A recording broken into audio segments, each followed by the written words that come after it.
The valley lay beneath a sky the color of old bone, wind carving through timber and stone, with the patience of something that had already won.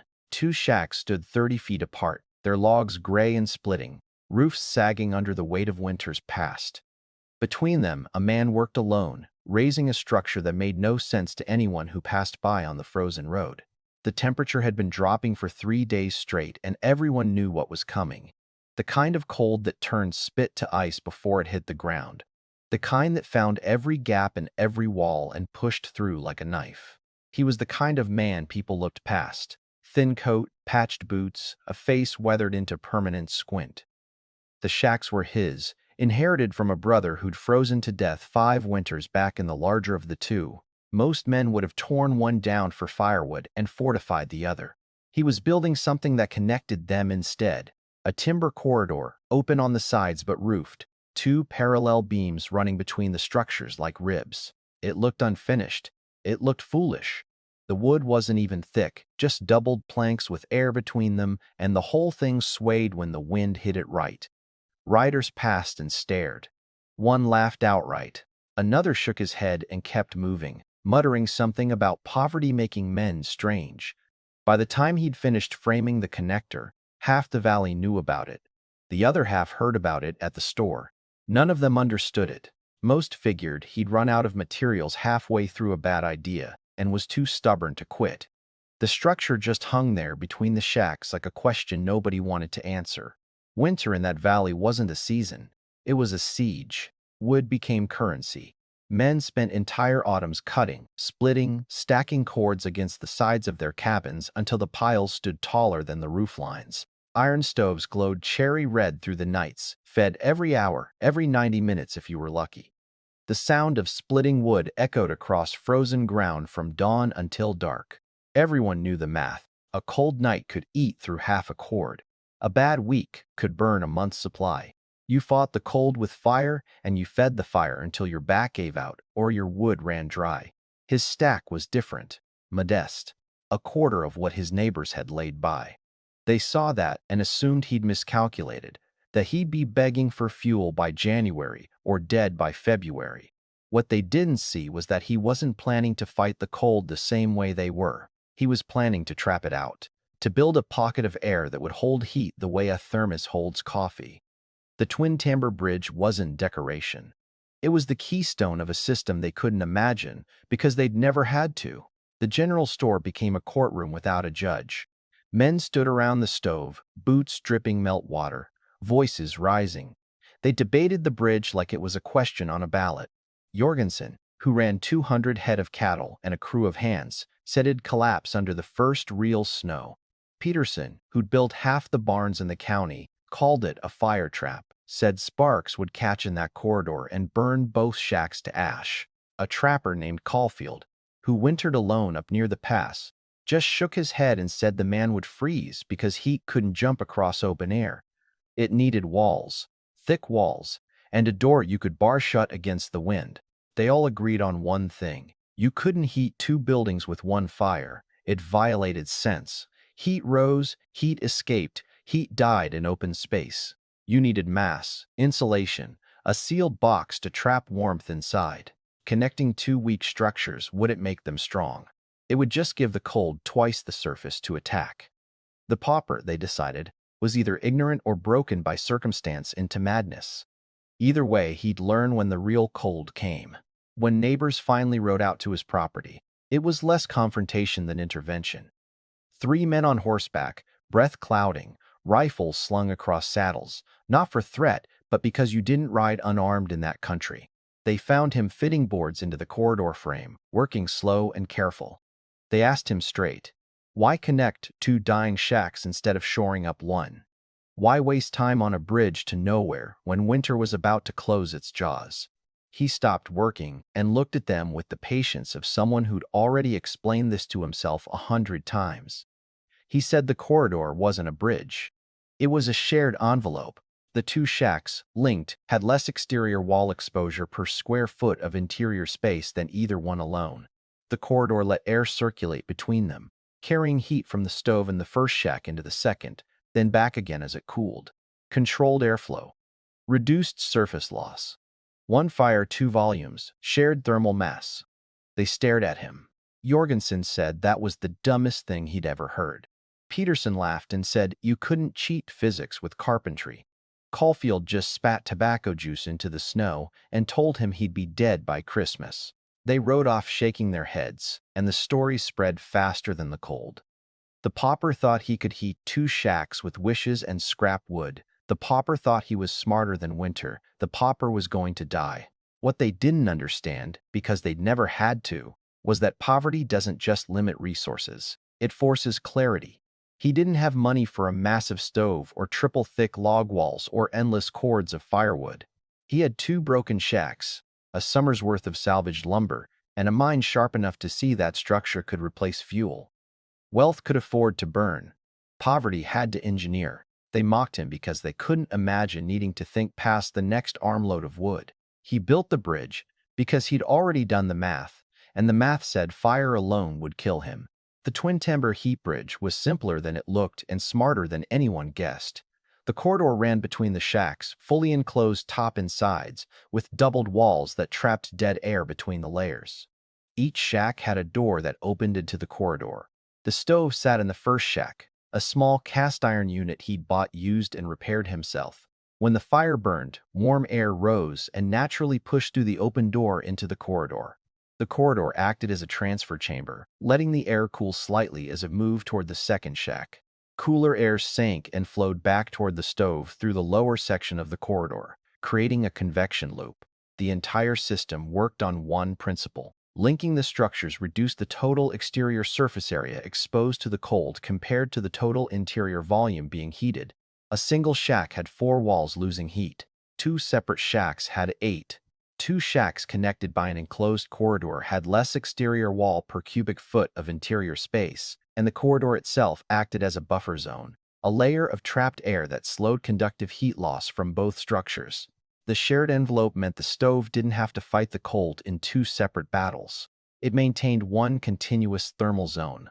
Conduction, convection, and trapped air. Those were the tools. Conduction moved heat through materials, which meant thick walls mattered less than surface area and temperature differential. Convection moved heat through air, which meant controlling airflow was more important than sealing every crack. Trapped air insulated, which meant the double-walled corridor and the dead space between layers acted like a thermal blanket. The system didn't generate more heat, it wasted less.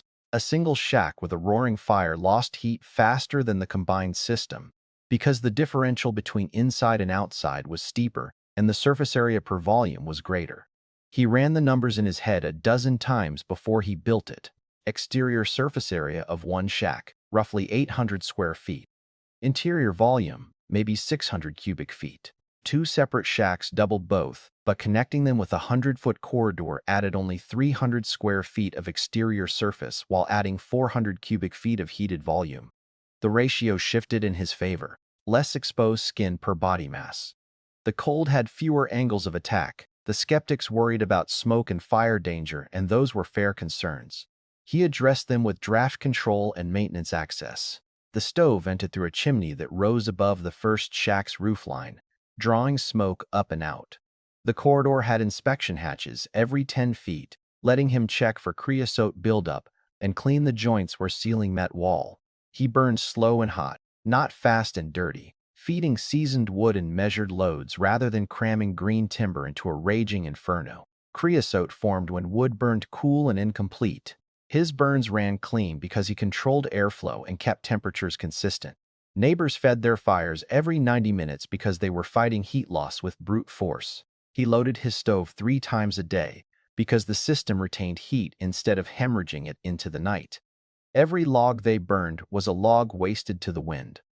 Every log he burned did the work of 3. The math was brutal and elegant. Efficiency wasn't a luxury, it was survival. Then the cold came in earnest. The temperature dropped 20 degrees in 6 hours. By dawn it was -30. By noon it was -40 and still falling. The wind came down off the mountains like something with teeth, howling through the valley, stripping heat from anything that stood upright. Frost formed on the inside of cabin walls. Nails wept ice. Chimneys cracked from thermal shock as men overfired their stoves in panic. Wood piles that had seemed inexhaustible shrank visibly as families burned through a week's supply in 2 days. Men took turns through the night, hauling wood, feeding fires that roared and snarled and still couldn't push the cold back past the walls. Inside the cabins, near the stove, you could keep warm. 10 feet away, the air bit at your skin. Near the walls, your breath froze. Families huddled in blankets, wearing every layer they owned, and still the cold crept closer. The valley had seen hard winters before, but this one had a weight to it, a presence that felt less like weather and more like judgment. In the twin shack system, the Pauper loaded the stove once at dawn, once at noon, and once at dusk. The corridor held the heat like a reservoir, the air circulating in its slow convection loop. Warm air rising into the second shack, cooler air returning to be reheated. The double walls of the corridor trapped dead air, and that dead air acted as insulation, slowing the transfer of heat from inside to out. The interior temperature in both shacks stabilized near 60 degrees. Not comfortable, exactly, but survivable, livable. The walls stayed dry. The air stayed breathable. He wore a single jacket indoors and slept under 2 blankets instead of 6. Outside, the thermometer read -45. Inside the linked envelope, it read 65 near the stove and 58 in the far corners of the second shack. The differential was there, but it was managed, controlled, distributed. Neighbors were burning through 600 pounds of wood a day to maintain 40 degrees near their stoves and freezing temperatures everywhere else. He was burning 40 pounds to maintain a stable zone across both structures. The system worked not because it generated more heat, but because it kept the heat it made. He loaded the stove at dusk, closed the draft to a slow burn, and slept through the night without waking. His neighbors woke every 2 hours to feed their fires, or woke in the morning to frozen water buckets and dead coals. The difference wasn't effort, it was design. One system fought the cold, the other outlasted it. When the front finally broke and the temperature climbed back into the survivable range, he walked through the corridor with a pencil and paper, recording everything. Outside temperature at peak cold, -45. Inside temperature in first shack, 65 degrees near stove, 60 at midpoint. Inside temperature in corridor, 58 degrees. Inside temperature in second shack, 55 degrees at far end. Total wood burned during 72-hour period, 120 pounds. Total cords consumed by neighbors during same period. Estimates ranged from half a cord to a full cord per household. He did the math. A cord of wood weighed roughly 2,000 pounds. At local prices, a cord cost $15, though that assumed you could find anyone selling midwinter. His 120 pounds equaled 6% of a cord, or 90 cents worth of fuel. A neighbor burning half a cord spent $7.50. A neighbor burning a full cord spent $15. Over a winter, those numbers compounded. His system would use perhaps 3 cords total. A neighbor burning conventionally would use 20 to 30 cords depending on severity. The surface temperature of his interior walls stayed above 50 degrees. The surface temperature of neighbor walls ranged from 35 degrees near the stove to below freezing near exterior corners. That differential mattered because cold walls radiated cold the way hot stoves radiated heat. His system kept the envelope warm, which meant the air didn't have to fight the surfaces. Neighbor systems created battle zones, warm air clashing with cold walls in a war that never ended and could never be won. Jorgensen showed up 3 days after the cold broke. He didn't announce himself, just knocked and waited. When the Pauper opened the door, Jorgensen asked if he could see the setup. No apology, no explanation. Just a request from a man who'd been wrong and knew it.